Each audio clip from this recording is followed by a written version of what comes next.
Hai, kami dari kelompok 2, kami ingin mempresentasikan hasil wawancara kami.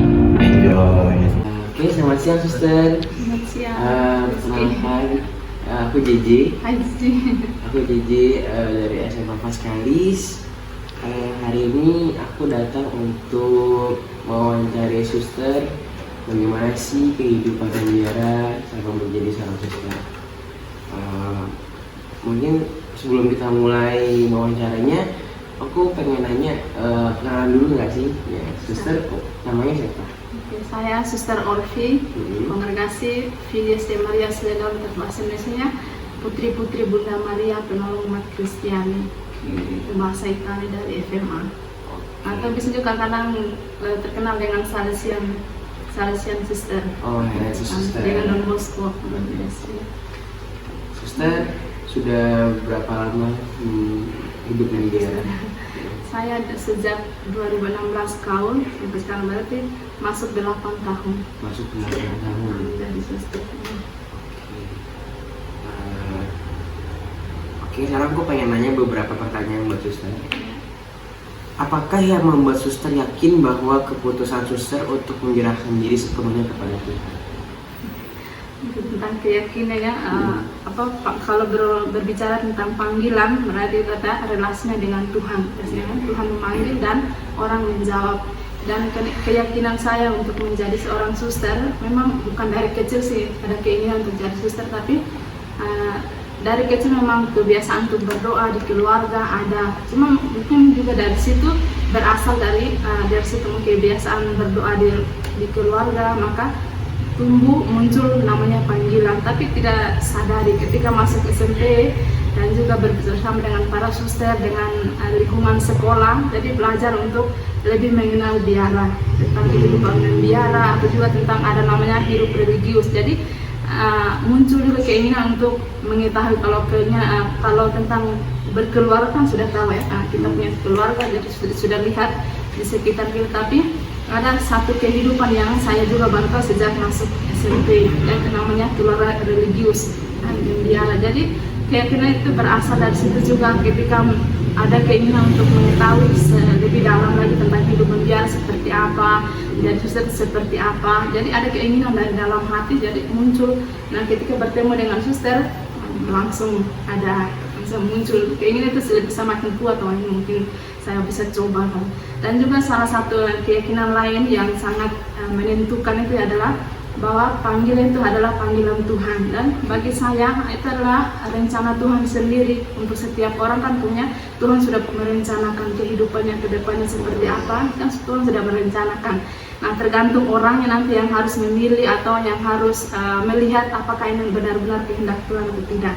Dan keyakinan saya bahwa panggilan saya untuk menjadi suster bukan keinginan saya sendiri atau semata-mata, tapi itu karena panggilan Tuhan, rencana Tuhan.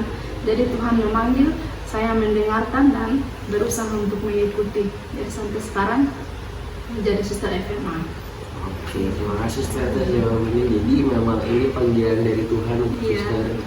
Untuk secara orang Kristen kan, Katolik kan biasanya keyakinan pertama kan biasanya kalau awal-awal pembinaan selalu dikatakan bahwa panggilan itu bukan orang yang memilih untuk mengikuti Tuhan, tapi awalnya inisiatif atau awalnya itu Tuhan yang memanggil. Pasti sudah menentukan orangnya seperti apa kan, kedepannya hidupnya seperti apa, pasti Tuhan sudah menentukan.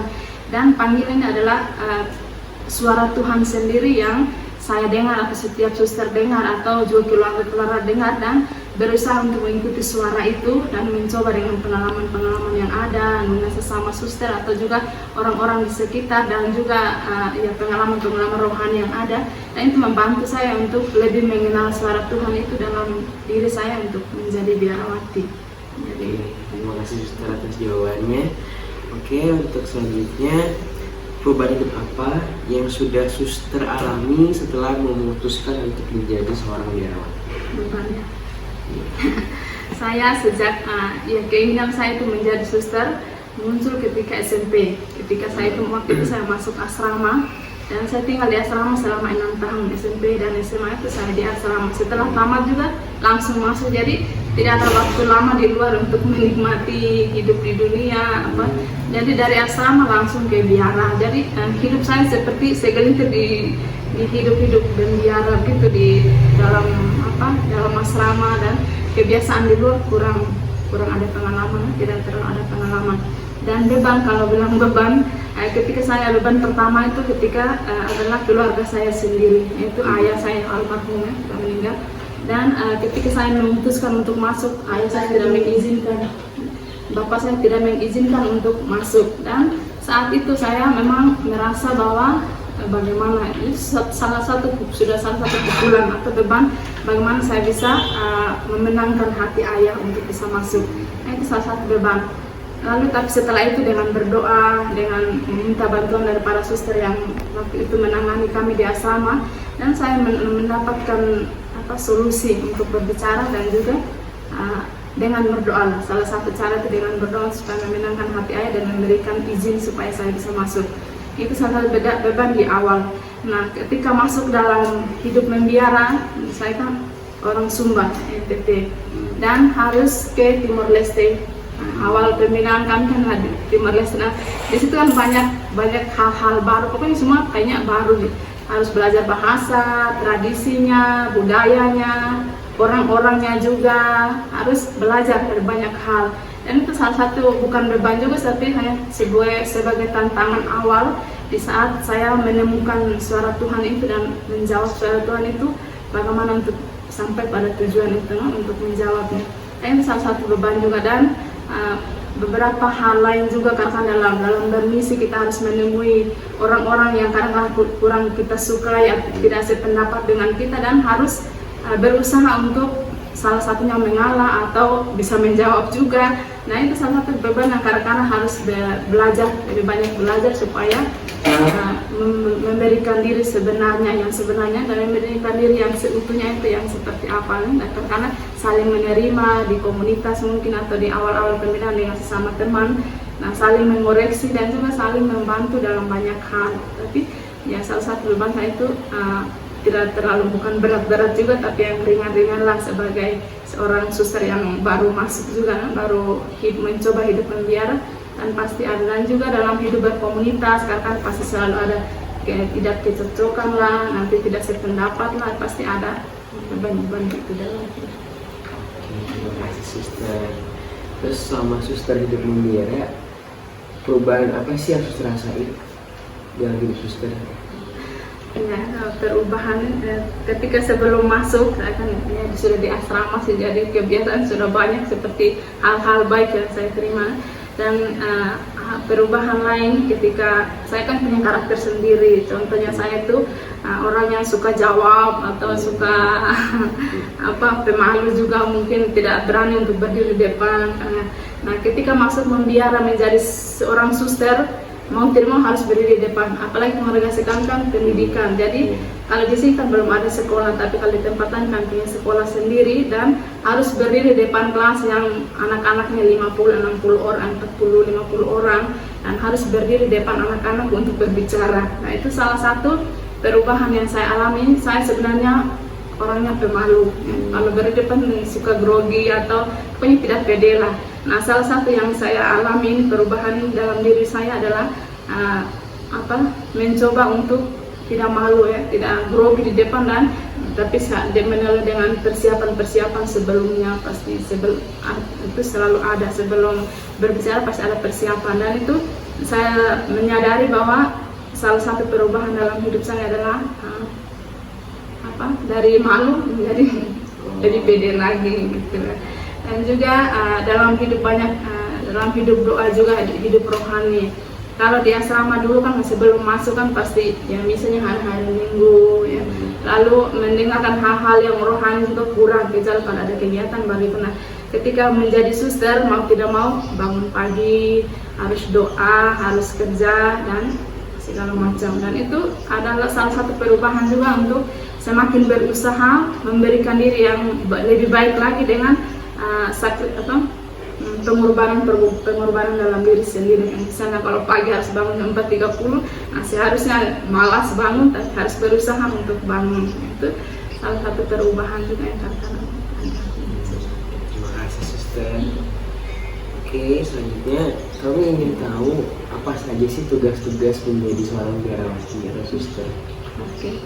Tugas menjadi seorang biarawati mungkin pimpinan.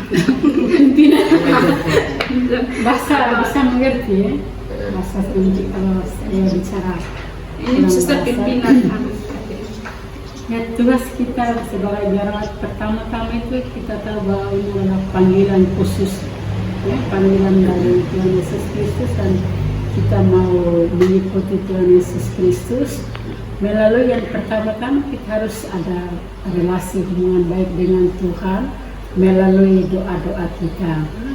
Dan juga kami punya tugas kongregasi juga ada komunitas itu yang penting sekali.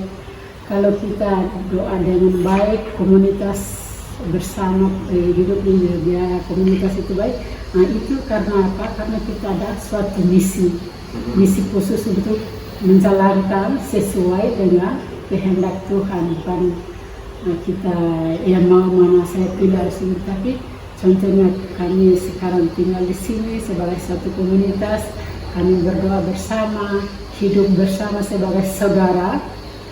Tidak saudara apa ini Tidak saudara tetapi sebagai religius, komunitas baru yang pengikut Tuhan Yesus Kristus juga sebagai suatu keluarga. Bersama kita tinggal bersama di sini, lalu ada tugas untuk menjalankan tugas kami itu seperti tadi suster sudah sharingkan bahwa untuk pendidikan anak-anak muda-mudi ya. Cuma di Indonesia di komunitas ini kita fasilitas belum begitu menjalankan tugas sebagai pendidikan karena tidak ada kesempatan yang baik. Hanya satu suster sekarang dia tugas di Santo Lukas mengajar di situ. Sebenarnya itu adalah misi khas kami punya itu ya, karena itu kita dipanggil oleh Tuhan sendiri, tidak panggil untuk menjadi berkeluarga selibatif, tapi menjadi biara-biara mati. Biara-biara itu kan dipanggil oleh Tuhan begitu khususnya, jadi kita merasa bangga, happy, senang dipanggil oleh Tuhan. Tapi panggilan tapi ada juga konsekuensinya. Dia panggil kita harus siap untuk menyerahkan diri dan siap melaksanakan tugas yang diberikan. Ini begitu saja. Maaf kalau bahasa Indonesia. Enggak apa-apa. Terima kasih Itu suster. yang menambahkan juga tentang ya, itu dalam hidup membiara tugas-tugas pasti ada seorang suster dari kongregasinya, ada satu pekerjaan, dan juga tugas lain yang kami seorang biara lakukan itu membantu di paroki, kan kami sebarkan di gereja-gereja lokal di keuskupan. Nah kami biasa berkarya di salah satu keuskupan dan di situ membantu juga di paroki yang kami tinggal, seperti sekarang ini kan kami membantu di paroki. Nah seperti itu tugas-tugas lain di dalam gereja. Terima kasih suster. Oke, selanjutnya mungkin aku bakal nanya bagaimana perasaan orang tua suster ketika orang tua tahu bahwa suster ingin menjadi seorang biarawati. Perasaan orang tua suster. Oh, suster. Ya, saya bertumbuh dalam keluarga yang Katolik ya, orang yang berdevosi. Jadi pada saat setelah mulai SD SMP itu sudah ada keinginan rajin, karena melihat orang tua, orang di sekitar lingkungannya mereka pandai ke gereja. Saya juga lihat ikut-ikut, jadi sudah pandai situ. Dan pada saat ambil keputusan mau ikut panggilan, orang tua sangat mendukung. Itu bagi mereka juga suatu berkat ya. Jadi ada panggilan dalam satu keluarga, jadi mereka sangat setuju. Bapak saya sudah meninggal hampir 48, saya masih kecil, hanya dengan ibu dengan adik, tapi mereka juga senang sekali.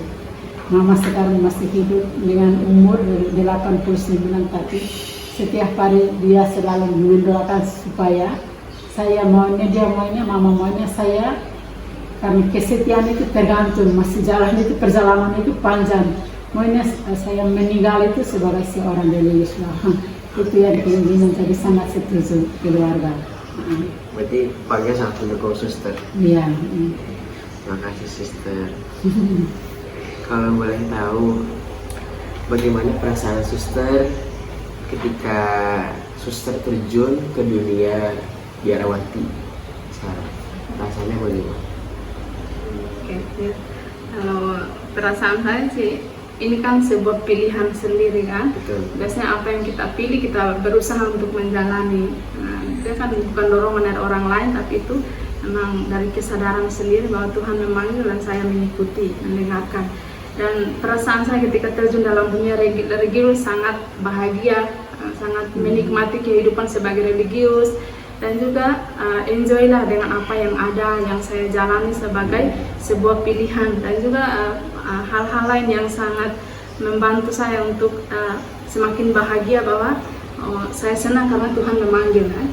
Panggilan itu tidak semua orang mendapatkan. Mungkin dari sekian banyak di Indonesia mungkin hanya berapa orang yang dipanggil. Nah, ini kan tadi suster bilang ini panggilan khusus. Kalau jadi bukan panggilan secara umum. Kalau keluarga kan panggilan umum ya. Bisa semua orang bisa saja bisa jadi berkeluarga. Nah, kalau panggilan religius adalah panggilan khusus di dalam gereja, dan ini salah satu kebahagiaan saya bahwa saya berada di panggilan yang khusus. Tidak panggilan pada umumnya kan pasti sudah biasa lah, gitu. Tapi saya berada di yang khusus, dan itu yang membantu saya semakin bahagia dan berusaha selalu untuk bahagia dalam hidup membiara. Nah, itu tadi kan dari awal kan ada tantangan, beban pasti ada, tapi yang membuat saya semakin bahagia bahwa beban itu hanya datang untuk bergantian kan. Pasti beban ada satu hari saya punya beban, nanti besoknya pasti saya bahagia. Nanti pasti ada jalan keluarnya untuk mendapatkan solusi itu, untuk keluar dari beban itu. Dan itu yang sangat perasaan saya bahwa saya sangat bahagia dengan hidup saya sebagai religius, dan juga bahwa Tuhan memilih saya untuk hidup seperti ini. Oke, terima kasih suster. Oke, selanjutnya, selama hidup membiara, kegiatan apa yang paling suster sukai selama hidup membiara? Ya, selama hidup membiara, yang saya suka itu apa ya? Salah satunya doa. Ya, walaupun itu banyak tantangan sih, tapi salah satunya doa. Bahwa kenapa saya suka hidup doa, karena tidak semua orang menjalankan itu, apalagi kalau kita di luar. Itu pasti kebanyakan sibuk dengan yang lain, hal-hal yang duniawi, dan salah satu yang seharusnya penting itu adalah doa. Dan itu yang saya suka dalam hidup membiara, bahwa di celah-celah kesibukan pasti masih ada waktu untuk memberikan untuk berdoa. Ya, walaupun kan harus butuh usaha juga untuk sebentar, dan harus bangun pagi, harus meninggalkan yang lain supaya penduduk di kapal dan berdoa bersama. Memang itu salah satu tugas sebagai religius, juga sebagai salah satu untuk menjawab panggilan bahwa itu. Tapi juga hal yang paling saya suka itu adalah dengan ada waktu untuk meluangkan untuk berdoa, selalu ada waktu untuk berdoa. Dan juga hal lain bahwa saya juga senang dengan pendidikan, pendidikan. Jadi senang juga bersama dengan anak-anak, kaum muda, mengajar. Itu salah satu yang saya suka juga. Memang kongregasi kami juga karena melayani dalam hal pendidikan, dan itu juga salah satu yang menjawab tentang keinginan saya untuk mendidik ya. Jadi dikala kita sibuk apapun tetap ada waktu sama Tuhan ya. Selalu ada waktu sama. Karena terus kita ini dipanggil itu kan Tuhan Yesus satu-satunya jalan untuk bisa berrelasi dengan baik, dan dari situ kita bisa mendapat segala rahmat untuk melayani. Saya ini senang sekali itu, selain dari doa, selain dari hidup itu, di mana-mana kami pergi itu kami selalu teman keluarga di mana-mana. Kita walaupun saya di sini, saya di keluarga itu di Timor Leste, tapi di mana-mana saya pergi selalu bertemu keluarga, muda-mudi, apalagi saya bisa tinggalkan adik, kakak atau muda-mudi di Timor Leste, tapi di sini setiap muda-mudi young people saya bertemu selalu joy ya, happy to serve ya. Jadi terima kasih suster. Oke, mungkin ini terakhir pertanyaan dari aku. Apa pesan suster buat kamu, Bunda Budi? Nah, bagi teman-teman, kalau pesan dari saya, pertama-tama itu jangan sembarang pilihan dalam pilihan Anda. Jangan sembarang, jangan cepat-cepat. Ya. Saya berusaha supaya menyelesaikan studi saya. Itu adalah karena ini adalah suatu skill mempersiapkan saya untuk masa depan saya. Setelah saya selesai kuliah, saya mungkin cari pengalaman, lihat pengalaman, dan kalau bisa pikir ya, refleknya, anunya, sudah bahasa itu, pikir, merenungkan baik-baik dan pilih yang terbaik. Pilih yang terbaik. Mungkin nanti masa depan atau sekarang sudah ada banyak cewek-cewek, untuk cewek itu banyak cowok, tapi kalau anda akan mempersiapkan diri dengan baik, menjadi muda-mudi yang baik, pilih yang terbaik itu, saya harap nanti akan masa depan juga masa dengan baik juga. Jadi, dan pilihan anda itu harus melibatkan berkat Tuhan, rahmat Tuhan. Walaupun agama Kristen, Islam, kita kan punya kepercayaan pada Allah, itu kan harus melibatkan supaya apa yang anda pilih itu bukan hanya sesuai dengan kehendak anda, tapi kehendak yang Tuhan sendiri. Itu pasti senang. Itu nanti anda masa depan itu senang. Seperti suster saya ini, Suster Alexandra, tahun ini 30 tahun sebagai suster, 30 tahun sebagai suster. Dan sudah hampir 40 tahun begitu di biara, senang sekali. Tidak, iya kadang-kadang juga mau pulang, tapi itu tidak akan terjadi. Kalau kita tidak tahu masa depan, temptation ya, godaan-godaan banyak, tapi masih senang. Karena itu apa? Dulu itu setelah sekolah kerja, baru pilih yang mana yang baik. Jadi pesan-pesan saya untuk kalian ini, yang pertama studi dulu, kuliah dulu, kerja dulu, pengalaman, lalu refleksi, renungan baik-baik supaya memilih pilihan masa depan anda, dan harus jangan lupa terlibat kehendak Tuhan dalam pilihan. Itulah pesan Suster Alex. Terima kasih. Silakan. Kalau ada pesan silakan Suster Shirley mau bicara dulu. Oke, ya pesan saya, kalian adalah generasi-generasi ya, penerus bangsa lah, penerus negara lah, gereja lah, ya, agama. Dan bagi saya, pesan saya adalah kalian sekarang hanya berada di bangku pendidikan dan masih panjang ya. Nah, juga seperti Suster Alex katakan, teruslah belajar, menimba ilmu itu untuk diri sendiri dan juga untuk kedepannya memberikan lagi kepada orang lain, sesama, untuk adik-adik atau orang lain. Dan juga jadilah pelajar yang menjadi andalan keluarga, andalan gereja dan bangsa dan negara. Itu saja pesan saya. Oke, terima kasih Suster. Suster, terima kasih sekali sudah meluangkan waktunya untuk kita. Terima kasih sekali Suster atas jawaban-jawabannya. Kami harap mungkin di kemudian hari kita bisa bertemu lagi. Iya, kami senang. Saya sudah bicara dengan Ibu Guru. Ini adalah langkah pertama, inisiatif pertama. Kalian sudah kenal Suster. Kami senang. Kami punya misi untuk mudah, bukan karena bukan karena mau wawancara begini, tapi mungkin ya sharing-sharing, sekali-kali datang. Makanya ada waktu mau jalan-jalan. Di sini juga main daripada main-main terus-menerus di mall, bisa ke sini ajak teman-teman. Oh Suster, mungkin 1 jam 2 jam kami ke rumah Suster, silakan kasih tahu, bisa ambil nomor Suster baru pintar SMS ke sini kan. Jadi jangan kami senang. Kami juga pertama kali menerima anda, jadi kami senang juga. Jadi silakan aja. Juga senang kalian bisa datang di rumah kami. Dan juga semoga jawaban kami, sharing kami bisa membantu dalam hidup kalian sebagai generasi. Terima kasih Suster. Terima kasih banyak.